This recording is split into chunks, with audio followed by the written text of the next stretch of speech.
बेटियों को बेटों को। एक मर्तबा का वाकया है, 5-7 बहनें थी, 5-7 बहनें थी। उनको रिश्ते नहीं आ रहे थे। जैसे आजकल माहौल है, गरीब को कोई नहीं पूछ रहा है। दीनदार लोग भी ना सिर्फ जलसे में कहते हैं हजरत तकरीर करना। हजरत की तकरीर पे कौन अमल कर रहा है? दीनदार लोगों के यहाँ भी जब बड़े घर देखे जाते हैं तो कहते हैं आपने तो कहा था, तकरीर तो आप ही ने करवाई थी ना मौलाना से। अब आप जब वो मालदार घराना, क्या करूं हजरत, मेरी बीवी नहीं मान रही। वो इतना फर्मा बरदार हो गया तो बीवी का, पूरी जिंदगी अपनी चलाता रहा और अब मालदार घर में रिश्ते के लिए बीवी को आड़ बना लिया। यही होता है ना, ये सब होता है। ये सब झूठ है, मक्कारी है, फरेब है। जहेज क्यों मांग रहे हो? बीवी नहीं मान रही है। बीवी की कितनी मानी तूने? आज सब कुछ मलका बीवी को बना दिया। झूठ है। घर की शादियों में गलत रस्में करते हो, औरतें नहीं मान रही घर की, तो औरतों की पूरी जिंदगी तुम मनवाते रहे और आज शादी के मौके पे इतने बेबस हो गए। इसका मतलब आदमी एक दूसरे के पीछे छुपता है, झूठ बोलता है इंसान। अल्लाह का खौफ जा रहा है दिलों से। वो सोचता ही नहीं कि अल्लाह देख रहा है, मुझे मरना भी, अल्लाह को जवाब भी देना है। बहरहाल तो कई बहनें थी। बड़ी बहन ने देखा कि किसी बहन को ना मुझे रिश्ता आता ना मेरी बहनों को आता है, बड़ी खूबसूरत। बाप को कैंसर का मर्ज हो गया, माँ बीमार रहती है। सोचा या अल्लाह, बाप को कैंसर हो गया, माँ बीमार रहती है, कोई हमारी मदद नहीं करता, कोई हमारी इमदाद नहीं करता। चलो एक काम करते हैं, बाजार हुस्न में रात को औरतें अपना जिस्म बेचती हैं, तो हम भी चुपके से जा करके अपनी आबरू को बेचें।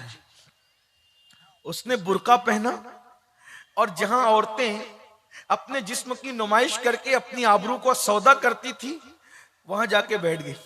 गरीब की बेटी थी, उसके पास मेकअप करने का कोई सामान भी नहीं था, लेकिन इतनी खूबसूरत थी, क्योंकि अल्लाह के यहां हुस्न देने के लिए अमीर और गरीब का फर्क नहीं होता। अल्लाह जिसके घर चाहता है खूबसूरत बच्चे पैदा कर देता है। बहुत मालदार ऐसे जिनके घर में उतने खूबसूरत नहीं होते जितने गरीबों के यहाँ होते। कभी अमीरों को मालदार खूबसूरत बच्चे देते, कभी गरीबों को उसकी अता है। बहुत खूबसूरत बेटी थी, गरीब बाप के घर में पैदा हो गई और बाप बीमार रहता है, कैंसर का मरीज है, माँ बीमार रहती है, दवा को पैसे नहीं, लोग मदद नहीं करते, इमदाद नहीं करते। हाँ, हमारी कौम की भी कई बच्चियां लॉजों में आबरू बेचती होगी, क्योंकि तुम लोग हो, तुम लोग, हाँ तुम लोग, कि तुम लोग पीर की चादर, पीर के मजार पर 1 लाख की चादर तो चढ़ा सकते हो, लेकिन 500 की चादर किसी गरीब के सर पे दुपट्टे की शक्ल में नहीं डाल सकते। और ये तकरीरें जब कोई करके जाता है तो तुम उसे गालियां देते हो। वह भी आ गया था और दिन का मजाक उड़ाने वाला आ गया था। मैं कहता हूं हम चादरों का मजाक उड़ाने वाले नहीं हैं, लेकिन चादर की 1 लाख की जरूरत हमारे पीर को नहीं है, गरीब की बेटी को है। मैं ये नहीं कहना चादर ना चढ़ाओ, लोग हमें गालियां देते रहे, लेकिन अल्लाह की अदालत में उन्हें भी खड़े होना है, अल्लाह की अदालत में हम भी खड़े होंगे। हम अपनी जिम्मेदारी पूरी किए जा रहे हैं। पीर के मजार पर 1 लाख की चादर की बजाय 500 की चादर चढ़ा दे और वो रकम बचाकर किसी गरीब को सुहागन बना दे अपने पीर के इसाले सवाब के लिए। क्यों? अगर मेरा पीर जन्नती है तो मेरे पीर को 1 लाख की चादर की जरूरत नहीं, जन्नत की चादर तो उसको उड़ा दी गई है। हाँ, लेकिन तुम नहीं करोगे, मुझे मालूम है, इसलिए कि तुम मुफ्त की जन्नत लेना चाहते हो। निकलो, असल दीन को पहचानो। हाँ, तुम ये जरूर करते हो, उर्स पर कव्वाल और कव्वालन को बुलाओगे तो हजारों लुटा दोगे उन जालिमों पर, लेकिन अगर वही स्कूल की फीस के लिए तुम्हें कोई मांगने के लिए आए तो तुम्हें मौत आती है। मौत, स्कूल की फीस देने में भी सवाब मिलेगा। कैसे स्कूल की फीस दे किसी गरीब की? कव्वाल और कव्वालनों पर 35-35 हजार तुम्हारा एक सेटिया लुटा देता है। और उसकी महफिल में पीर के नाम पर गरीब की अगर फीस भर देते, एक गरीब को पढ़ाने की जिम्मेदारी ले लो, उसकी 7 नस्लें सुधर जाएगी। आप कहते हो स्कूल की फीस भरने में भी मौलाना सवाब है। अरे नादान, जब चिड़िया और कुत्ते को पानी पिलाने पे सवाब मिल सकता है तो किसी मुसलमान के बच्चे को पढ़ाने पे सवाब क्यों नहीं मिल सकता? मरने के बाद लोगों को कांधा देने की बजाय जीते जी कांधा देने की कोशिश करो। ऐसा मत करो, असल दीन सीखो। बताओ, हम अपने मजहब में कव्वाल और कव्वालन के मुकाबले का कोई तसव्वुर है? अपने मजहब तालीम तो ये कि औरत बुलंद आवाज से कुरान नहीं पढ़ सकती कि मर्दों के कानों तक पहुंचे। जो मजहब औरत को बुलंद आवाज से कुरान पढ़ने की इजाजत नहीं देता कि मर्दों के कानों तक पहुंचे, उस मजहब में कव्वालन को बुलाकर उर्स में, वो भी क्या तस्वुर है। शर्म करो, अल्लाह को जवाब देना है, मरना है तुम्हें। ऐसी महफिलों में शिरकत मत करो। लेकिन मैं ये भी जानता हूं तुम जलसों में जितने आते हो ना, उससे ज्यादा उन खुराफात की महफिलों में जाते हो। उलमा कहते हो तो तुम मानते नहीं हो, इसलिए कि कलकत्ता, मुंबई, दिल्ली और सऊदी और दुबई के सेठिए अपनी मर्जी चलाना चाहते गांव में आकर, वो उलमा की नहीं मानना चाहते। लेकिन याद रखना, दौलत के गुरूर और घमंड में अल्लाह के कानून को पीठ के पीछे डालने वालों, जब वो फिरौन को दरिया में गर्क कर सकता है तो तेरी दौलत की औकात क्या है। जब वो लंगड़े मच्छर से नमरूद को हलाक कर सकता है तो तेरी दौलत की औकात क्या है। इसलिए याद रखना, दौलत के घमंड में अल्लाह के कानून को पीठ के पीछे मत डालना, वरना अल्लाह बर्बाद करेगा। जो अल्लाह देना जानता है वो अल्लाह छीनना भी जानता है। तो मैं अर्ज कर रहा था, बात इख्तिसार खत्म करते, उस लड़की ने सोचा मेरे बाप को कैंसर है, कोई मदद नहीं करता, माँ बीमार है, कोई मदद नहीं करता, बहनों को रिश्ते नहीं आते, कोई मदद नहीं करता। तो क्या किया उसने, कहा चलो जिस्म ही बेच लें, बाप के लिए दवा का इंतजाम तो हो जाएगा। बड़ी दर्दनाक है ये सूरत हाल। गरीब के पास तो आबरू और गैरत ही होती है, अगर वो भी बिक जाए तो फिर गरीब के पास रह क्या जाता है ना। मेरे आका ने गरीबों से बहुत मोहब्बत की।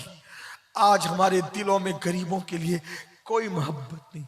हम तो मुसाफे भी अमीर और गरीब देखकर करते हैं, हम तो जनाजों में भी अमीर और गरीब देखकर जाते हैं, हम तो दावतों में भी गरीब और अमीर देखकर जाते हैं। बड़ी माजरत के साथ, अगर गरीब बीमार पड़े तो उसका कोई पुरसाने हाल नहीं, मालदार बीमार पड़े तो दूर दूर से लोग उसकी खैरियत पूछते। याद रखो मुसलमानों, मेरे नबी अमीर और गरीब का फर्क मिटाने आए थे। सरकार गौसे पाक ने अल्लाह से अर्ज किया, मौला मैं तुझे कहां ढूंढूं? तो इल्हाम होता है, अब्दुल कादिर तू मुझे गरीबों में तलाश कर, तू मुझे वहीं पे पाले। आज हमने क्या किया, बड़ी माजरत के साथ दीन को बांट दिया अमीर और गरीबों में। हमारा मजहब अमीर गरीब की तकसीम का नाम नहीं, हमारा मजहब तो सिर्फ इंसान, इंसान और इंसान के लिए। हमारा मजहब तो मोहब्बत देने में मुसलमान और काफिर की भी बात नहीं करता। जो इंसान है इस्लाम उसको प्यार देता। ख्वाजा अबुल हसन खरकानी फरमाते हैं कि इस्लाम तो भूखे को खाना खिलाने की बात करता है, मुसलमान को नहीं, सिर्फ जो भूखा मिले खाना खिला। ये अपना मजहब, ये अपना मजहब है। एक मर्तबा इब्राहिम अलैहिस्सलाम के पास एक आतिश परस्त मजूसी आया, उसने कहा मुझे खाना चाहिए। कहा तेरा मजहब का मजूसी हूं? कहा जा नहीं खिलाता। अल्लाह ने फौरन वही फरमाई, इब्राहिम तूने खाना नहीं खिलाया। मौला वो मजूसी था, काफिर था, मेरा बंदा तो था ना इब्राहिम, मेरी मखलूक तो था ना, इतने बरसों से मैं खिला रहा हूं, तूने एक वक्त का नहीं खिलाया। हजरत इब्राहिम अलैहिस्सलाम उठे, उस मजूसी काफिर के पीछे दौड़े, बुला कर चल इधर रखा। कहा अब क्यों आए हो? कहा अल्लाह ने मुझ पे वही की, मेरा बंदा तो है ना, काफिर है मगर मेरा बंदा है, तूने खाना क्यों नहीं खिलाया? तो मजूसी ने कहा कि जो मेरा अल्लाह मेरा इतना ख्याल करता है, फिर मैं उसकी बगावत क्यों करूं? कलमा पढ़ा, इस्लाम में दाखिल कर। भाइयों ये अपना मजहब है, लेकिन हम तो मुसलमान को प्यार नहीं दे रहे, दूसरों को क्या प्यार दो? हाँ, जो इस्लामी हुदूद है वो है, अपनी जगह है, लेकिन प्यार, खाना खिलाना, प्यार देना, अखलाक से पेश आना, इसमें हुजूर अलैहिस्सलाम ने मजहब में भी कोई तफरीक नहीं फरमाई।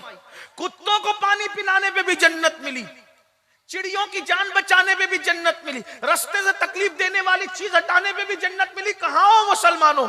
अपने मजहब को पढ़ो, रसूमात के इर्द गिर्द सिर्फ मत फिरो, दीन पढ़ो, उलमा से दीन सीखो। तो वो लड़की ने सोचा बाप की बीमारी है, कोई मदद ही नहीं करता, कोई इमदाद ही नहीं करता। क्या किया? बुर्का ओढ़ कर गई और बाजार हुस्न में बैठ गई। पूरे बाजार हुस्न में सबसे खूबसूरत वही लड़की थी, लेकिन खुदा का करना, अल्लाह की शान, जो आता उसके करीब आता तो ऐसा लगता कि कुदरती तौर पे उसकी नजर झुक जाती और आगे बढ़ जाती। ये देखती रहती कि अब आकर कोई सौदा करेगा, और अब आकर, क्योंकि अभी तक उसने कभी आबरू बेची नहीं थी, पहला इत्तेफाक था, सूबे इत्तेफाक, गुर्बत लाई थी आबरू बेचने के लिए। लेकिन जैसे कोई आता उसकी नजर झुक जाती, देखता ही नहीं उसको, आगे बढ़ जाता, देखता ही नहीं आगे बढ़ जाता। शाम से लेके रात तक, आधी रात तक बाजार हुस्न सजा रहा। हर आने वाला अय्याश आया और अपनी पसंद की एक एक उठा ले गया, लेकिन इसको कोई ना ले गया। फूट फूट के रोई, और जाहिरी नाकामी पर और हकीकत में कामयाबी पर फूट फूट के रोई। बाप की बीमारी के इलाज के लिए आबरू बेचने आई थी, सो वो भी ना बिकी। मुझसे कम हसीन औरतों को लोग ले गए, लेकिन मुझे देखा तक नहीं। आधी रात हो रही थी, बल्कि आधी रात भी गुजर चुकी थी। घर में हंगामा था। माँ अपनी बेटियों से पूछ रही थी, तेरी बहन कहाँ है? बाप बेहोश हो रहा था, तेरी बहन कहाँ है, बताओ कहाँ है? कोई जवाब नहीं दे रहा था। आधी रात के बाद दरवाजे पे दस्तक हुई। बाप का कलेजा कांप गया। माँ के हाथों पर कपकपी तारी हुई। बहनों ने दरवाजा खोला तो आई, और आकर के जैसे ही बाप से लिपटी, बाप ने कहा, कम नसीब, कहां चली गई थी? आधी रात तक तू गायब कहां थी? कहां चली गई थी? तू गई कहां थी? जल्दी बता। तो बेटी ने बाप से फूट फूट कर रोते हुए कहा, अब्बू जरूर बताऊंगी, लेकिन पहले मुझे माफ कर दो अब्बू, फिर बताऊंगी। कहा बता कहां गई थी? कहा बाबा, आपकी बीमारी के लिए मोहल्ले में, इलाके में, गांव में कोई हमारी मदद नहीं करता। आपकी बीमारी को पैसे मांगते तो कोई इमदाद नहीं करता। तो मैंने सोचा कि बहनों की शादी हो जाएगी, आपका इलाज हो जाएगा, मैं अपनी आबरू बेचकर कुछ पैसे कमा लूंगी तो मैं इलाज कर सकूंगी आपका, बहनों की शादी। बाप की आंखें फट गई, गरीब हया से पानी पानी हो गया। तो कहा फिर क्या हुआ? कहा बाबा फिर क्या हुआ? गई तो थी बाजार हुस्न में अपने आबरू का सौदा करने। बाप ने कलेजा पकड़ा, हाय अल्लाह। लेकिन बाबा, आपकी बेटी के करीब जो भी आता नजरें झुकाकर चला जाता। किसी ने मेरी आबरू का सौदा न किया। बाप की जान में जाने, अल्लाह तेरा शुक्र है। जैसे अल्लाह का शुक्र अदा किया तो कहा, बेटी अल्लाह की कसम तू सच बोल रही है, तू आधी रात तक बैठी ना, इंशाअल्लाह अगर जिंदगी भर भी बैठती तो कोई तुझे ताक कर न देखता, तेरी आबरू का सौदा न करता। तो बेटी ने कहा, अब्बा आपको इतना यकीन कैसे है? कोई मेरी तरफ ताक कर न देखता, मेरी आबरू का सौदा न करता। तो बाप ने कहा, मुझे नबी के फरमान पे यकीन है। अल्लाह के रसूल ने फरमाया, कमा तदीन तुदान, तुम जैसा करोगे तुम्हारे साथ वैसे ही किया जाएगा। बेटी, जब तेरे बाप ने किसी औरत पर गलत नजर नहीं डाली तो मेरी बेटी पर कोई गलत नजर कैसे डाल सकता है? तेरे बाप ने जब भी किसी को देखा तकद्दुस की निगाह से देखा। तो मेरे आका अलैहिस्सलाम के दीवानों, याद रखो, बदलो, मोहब्बतें आम करो, जहस की लानत खत्म करो, आपस के इख्तिलाफात खत्म करो। हाँ, मगर याद रखना, मोहब्बत उसी से होगी जो मेरे आका से मोहब्बत करे। जो आका की गुस्ताखी करे, फिर उसके लिए हमारा तो मामला यही है कि नबी से जो हो बेगाना। ताजुश शरिया मसलक बयान कर रहे, उन्हीं के नाम की कॉन्फ्रेंस है। नबी से जो हो बेगाना उसे दिल से जुदा कर दे, पिदर मादर बिरादर जानो माल उन पर फिदा कर दे।